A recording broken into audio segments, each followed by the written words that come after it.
Սիրելի հայրենակիցներ, փաստենք, որ 10 օր առաջ իմ ընտանիքի հանդեպ տեղի ունեցած ոտնձգությունը,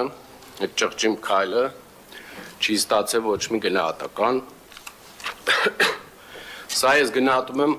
քաղաքական հայացքների դեմ ոտնձգություն, մի քանի թուրն բռնված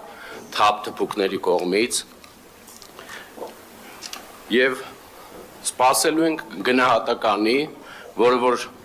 2 շաբաթ է չկա, կա մի ձերբակալված, որը որ ոչ մի կապ չունի իմ հետ։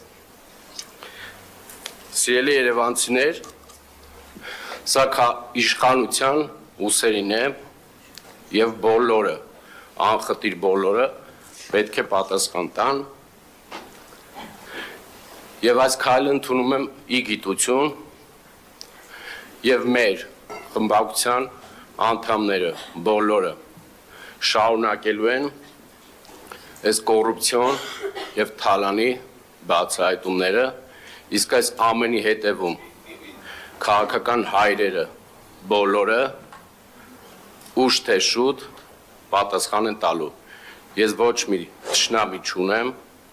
ոչ մի անձնական։ Այս քայլից հետո ձեռք կբերեմ նման երևույթների։ Շնորհակալություն, պարոն Ստեփանյան, ուզում եմ վստահեցնել, որ այս դահլիճում էլ դուք վստահաբար թշնամի չունեք։ Մայր Բեջանյան։